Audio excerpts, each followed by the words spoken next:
Hey guys, Alex here, AG Automotive, and here today we've got the Gwm Motors Canon Alpha Lux, and this is in the marble white. So let's check it out.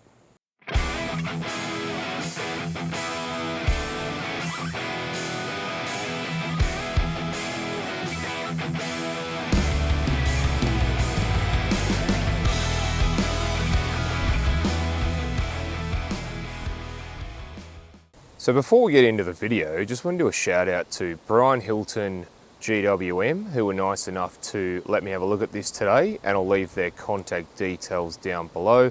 And if you are after a Canon Alpha or any of the GWM range, go and see them and let them know that Alex from AG Automotive sent you, and they will look after you. And if these are the sort of videos that you do enjoy, please consider subscribing. So at the front here, you've got the massive big badge there. Have you ever seen anything so big? Put my hand up against that. Just shows you how big this is. Humongous. You've got the front camera there, as it's got 360 cameras. You've got a whole lot of chrome around there. And you know what? Quite a nice looking black grille that breaks it up. Now that looks like a air intake, but when you have a look, there's no air that can get in there. So it's more just for a show. Which, okay, fair enough. You do have your parking sensors. You've got a bit of black and silver trim down the bottom there. And you do have your LED daytime running lights and headlights there as well.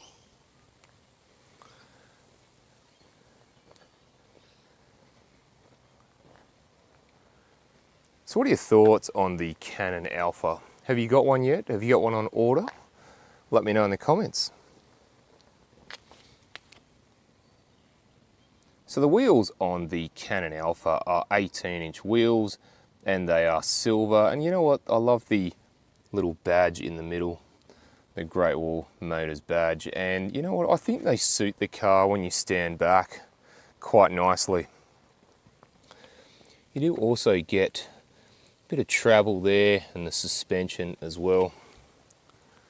You do have an indicator and a camera on there as well as a side step there. Now these are more plasticky than metal, so if you were going to do some more serious off-roading, I would recommend getting some upgraded rock sliders.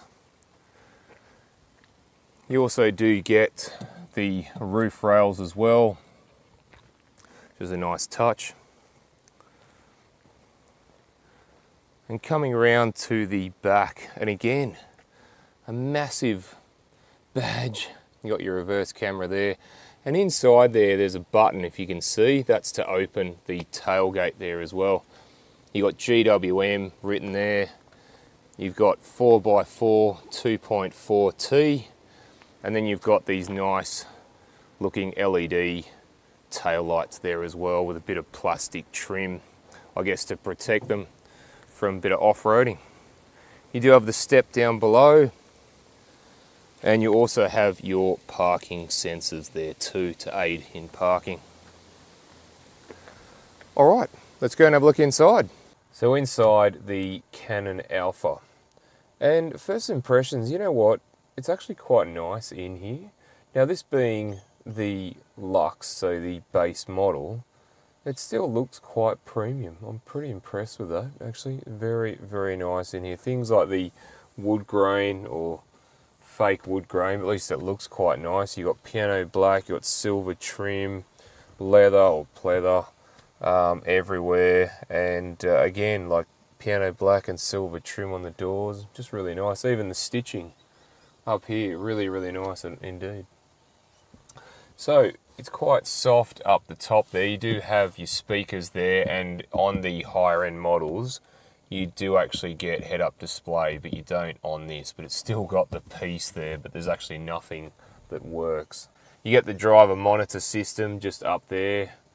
And the door, really nice and soft. You get nice stitching along there again, like the piano black and the silver trim. Really, really nice. So the steering wheel, full leather, really nice to hold. On the left you do have some audio and phone controls, and on the right you do have some menu controls for the dash.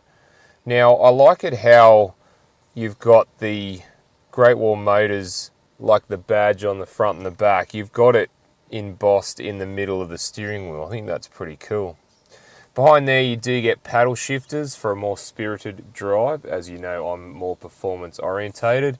And you do have your wiper stalk on the left with auto wipers and your indicator and headlight stalk on the right with auto headlights. So on the dash itself, you do have your digital kilometers or speedo, and you got a digital tacho there as well.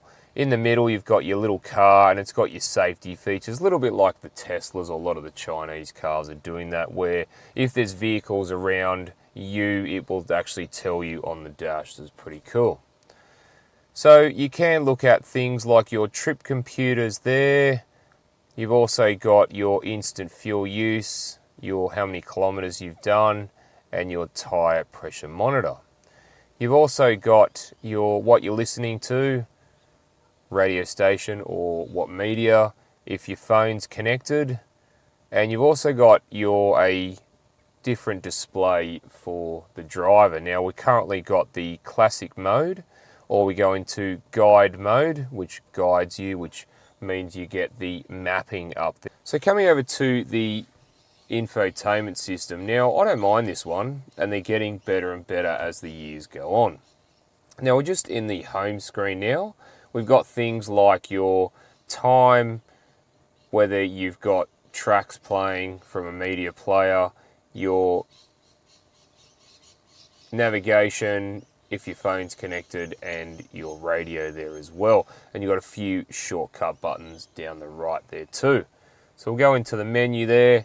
You've got car settings there, so like your driver monitor, fatigue monitoring, things like that inside the vehicle.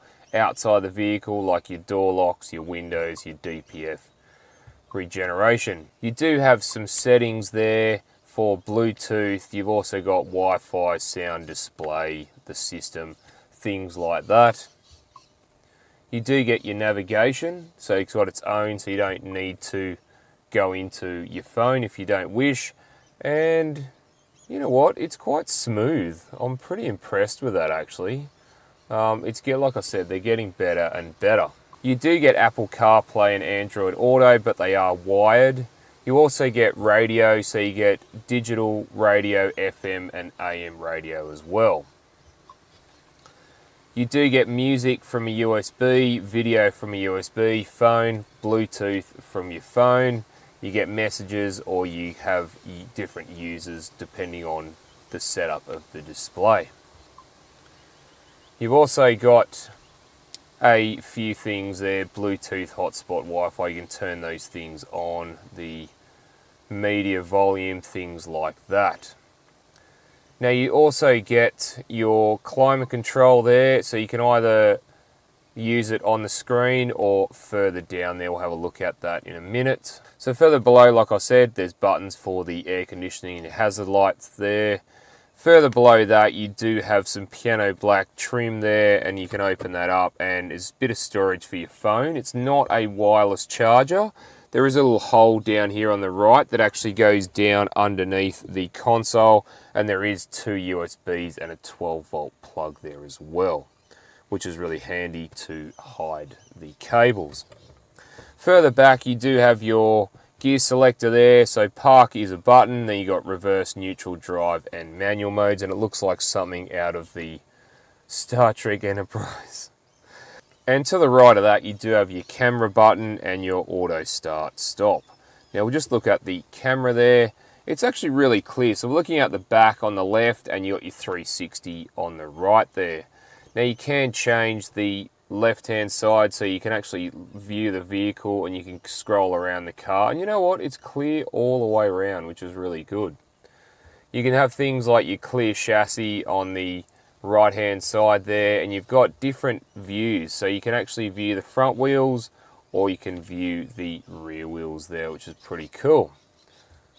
You can also get, when you're backing up to a trailer, you've got, it says rut view, but I'm pretty sure it's meant to be for backing up to a trailer. It just makes it that a lot easier, or a little bit easier for you, which is really good. It's good to have these sort of features on this sort of a car at this sort of price point as well. So you do get your park brake, you've got your auto hold, and you've got your safety features like your lane departure warning, things like that. On the left here, you got your 4 low button, and you've also got your rear diff lock, and then you've got this dial, which is your modes. You've got normal mode, you've got sport mode, you've got eco mode, and you've got 4 high for light off-roading. And it does make a noise as well, as you can hear.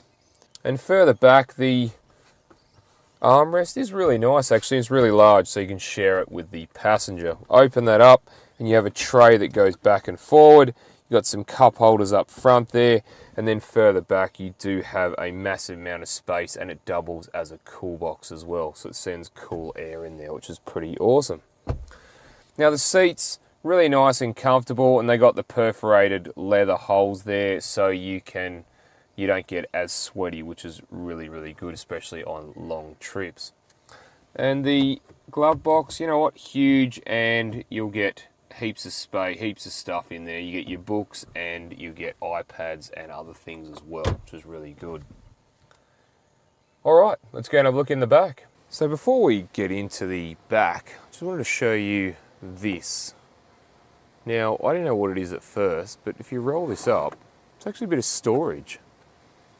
I'm not really sure what you'd actually fit in there, but that's pretty cool. And when you close the door, it closes over that, so it's secure.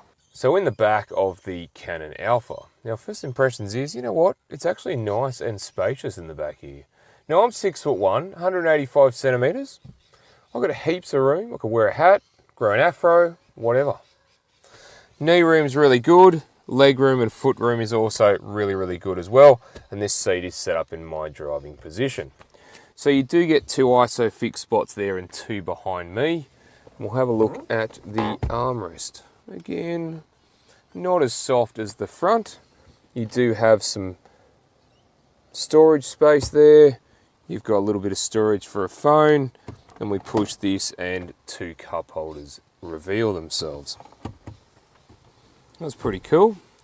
Now for the rear passengers, you do get ventilation, you get a bit of storage, and you also get 2 USBs down below.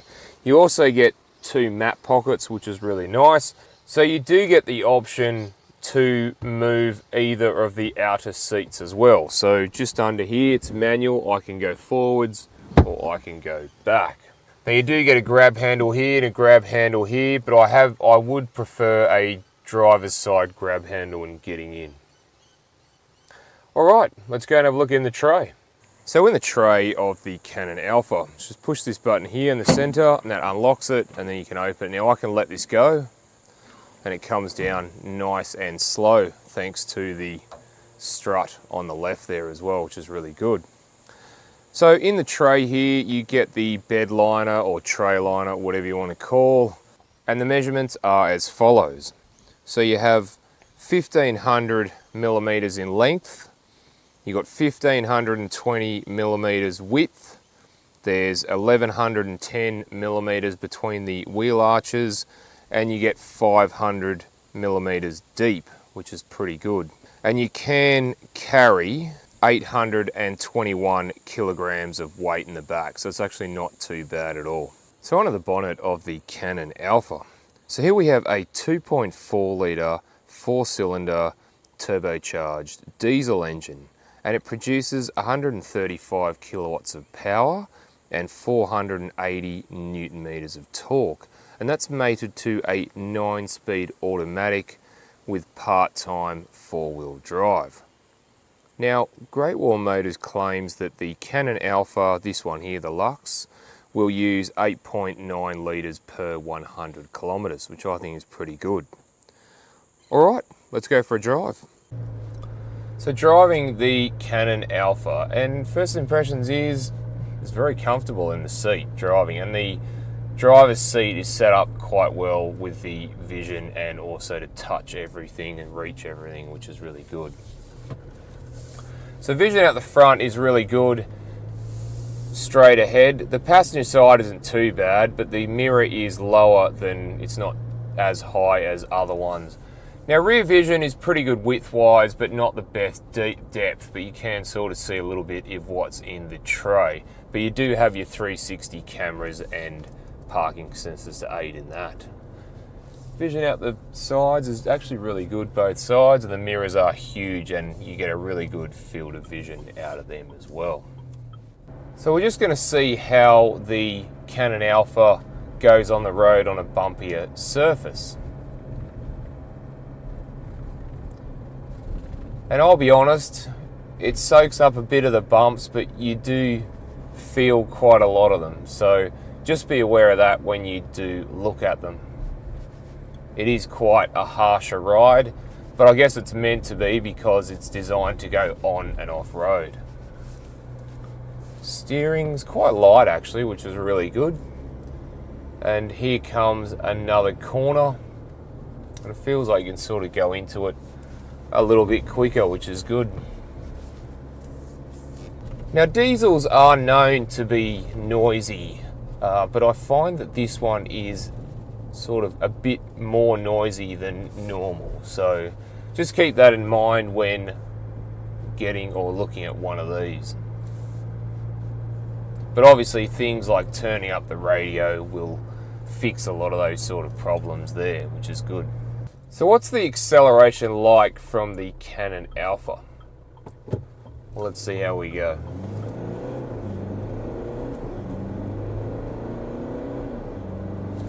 You know what, not too bad guys, it still gets up. 2.4 litre turbo still actually gets up and goes, which I'm pretty impressed with actually.